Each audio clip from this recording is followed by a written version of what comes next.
Hello everyone. I hope you are doing very well. It has been a long time since I have not made any videos, and I really wanted to make videos. However, due to some professional responsibilities and busy schedule, I was not able to. But I really want to make videos, and one of my motivation for making videos is maybe my ideas, my observations that I tend to share from time to time might be useful to someone. Someone might benefit somewhere in some part of the world, and that is my motivation. And I want to make videos and share from time to time. And I want to go out, make videos, and share with you guys.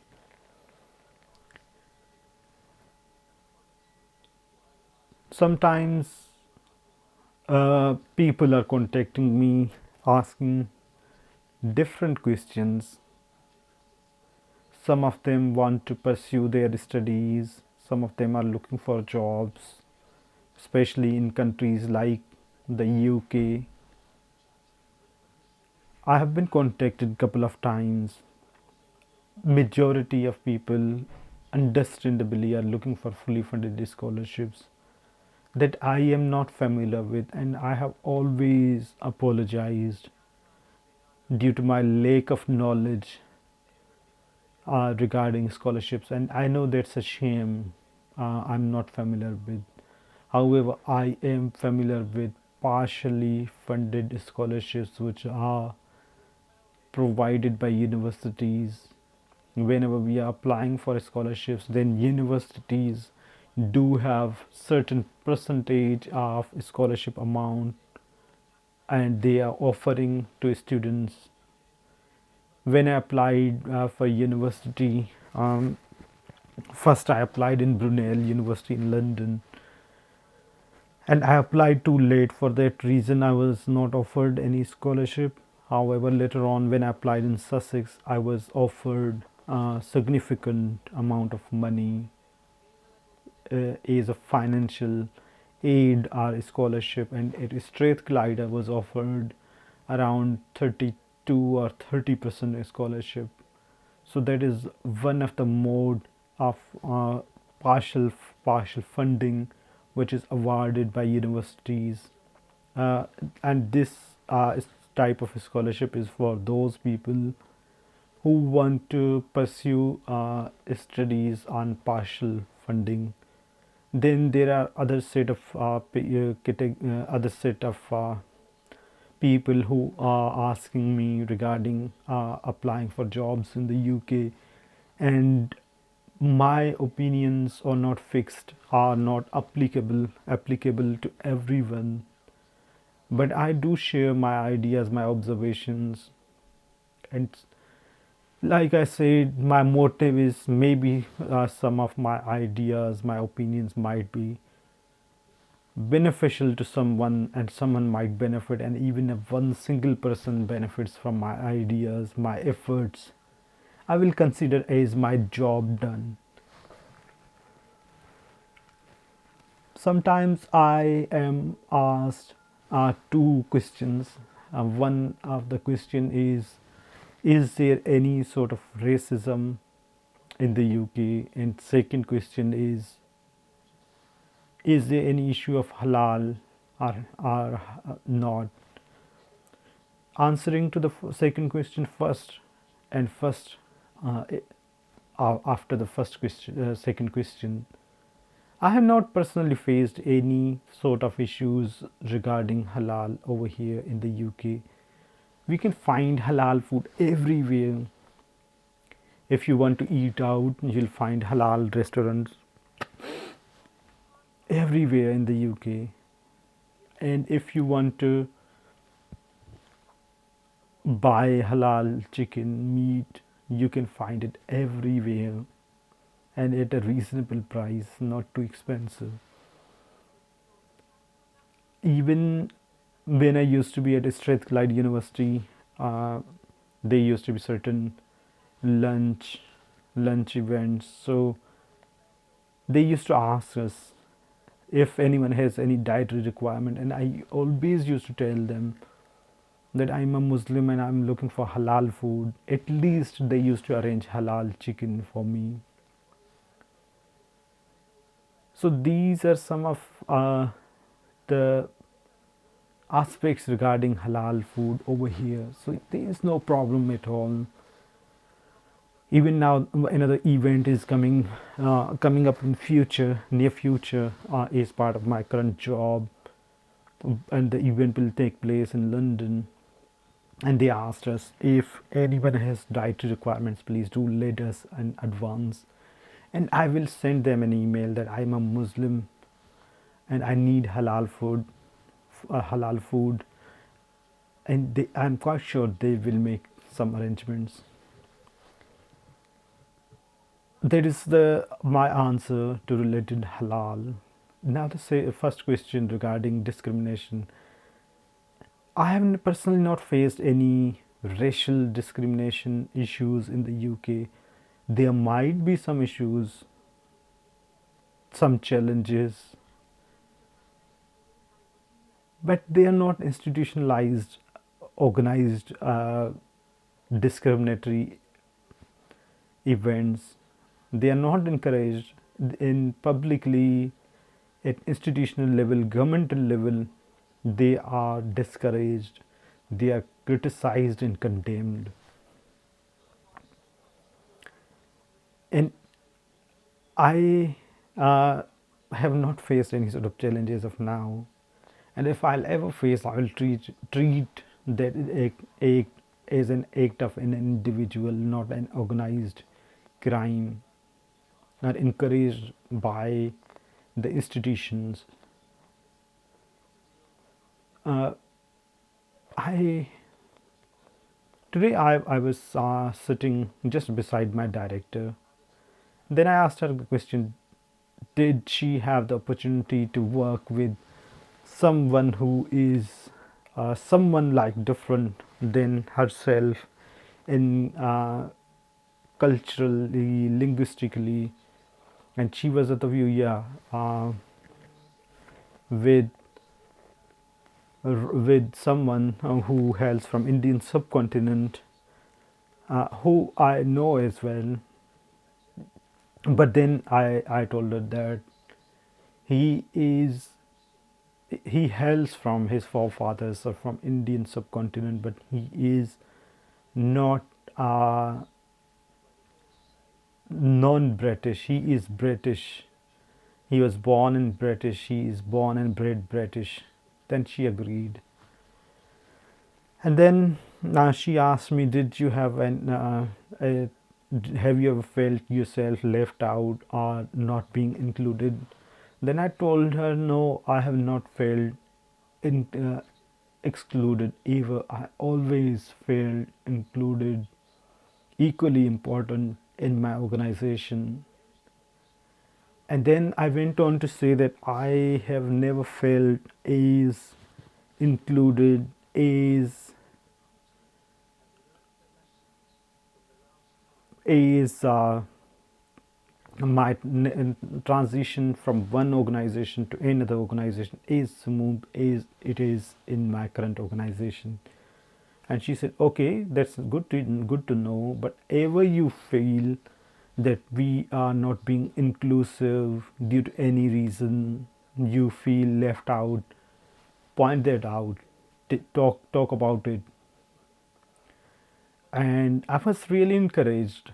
And then she said, "Not just that, but even if you feel when there is any sort of conversation ongoing, even if something you feel discriminatory, not directed to you, but to someone else, but you have been felt uncomfortable, call that person out, point that out." And I, I was really surprised. I mean, how the institutional mechanism is against discrimination. and organization being inclusive. Obviously, there are some issues, some differences, but we have never felt alienated. I can recall once I was going with my manager to Oxford, so we were together from Reading station. We boarded the train, and in train we were just sitting across the table, because sometimes these are the differences and they are obvious, but they are not treated ever uh, in a way that someone is if someone is different, then they that should be left out. So I was talking to my manager, and he was not quite able to understand what I was trying to say because of my different accent. When I finished, I he did not understand that. He tried to process it, because I could sense, because he was very slow in his responses, and I was reading through his expressions, and he was a bit slow. Then he said, "Sorry, let's start it again." I did realize he had not understood what I was trying to say, but he instead of embarrassing me, he said, "Let's start it again." And I, I, I was literally surprised the way I am made to be more inclusive in the organization in the UK. And secondly, another incident that I came across, I was in Glasgow working with Inten Group. So customer service job is always a bit challenging, handling, managing different customers from different backgrounds, different personalities, becomes sometimes tricky business. So I was working at that time, and my colleague Brian, he had gone somewhere, and then the customer became a bit erratic, and then he started shouting at me, and then he was a bit abusive. And at that time Brian came in, and Brian always stood by my side in case I had issues with customer. All my colleagues, whether it's Brian, Andrew, even my manager at that time, manager Eleanor, they always supported me. So the incident that I'm particularly talking about, then I also became a bit erratic, and then I told the customer, "Please leave the shop." And then Brian also intervened, and then he told the customer that he cannot be abusive, shouting at me, and if he has got any problems, he should uh, he can complain against me, calling at the customer service number, but he cannot be abusive. He is not allowed to. And later on, when the customer left the shop, Brian sent the message to Eleanor, and Eleanor was in Spain at the time for her holidays. And Eleanor said no discrimination and no uh, misbehavior will be tolerated against the staff. So that person is banned. He's not allowed to enter inside the shop. And after a few days, again, I was on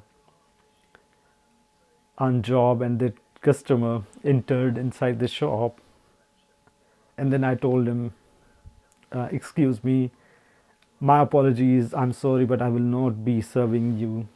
Then he said, what do you want to say? Do you want me to leave? I told him, I never said you should leave. All I am saying, I will not be serving. He said, let's be clear. You want me to leave? I told him, I have never said that you should be leaving. Later on, he did realize and he left the shop and he never came back. Therefore, the point that I wanted to highlight is my colleagues, local people, supported me in case if there was any issue. So I have personally not faced any issues, any challenges, and that is discouraged any sort of discrimination. That is as of now my experience. But if ever something happens, I will treat that particular incident as an act of individual. And my colleagues have always been, my current organization, my previous organization, they have been very inclusive. Even on my last day, when that was my last day in Glasgow with Intent Group, before I was leaving Glasgow, they arranged for my farewell, and they said a very warm goodbye that I will never forget. And I have a soft corner for them. Whenever go back to Glasgow, I'll make sure to see those people. We might have limited context, but always, if somebody is good towards you, towards me, we always have soft corner. So these are so for my experiences, and I am hoping everyone who is coming abroad will have good experiences. But even somebody has bad experiences, there are always remedial measures in place. Therefore, nothing to worry about such sort of issues. You will find people, organization inclusive, welcoming. That's all I would like to share.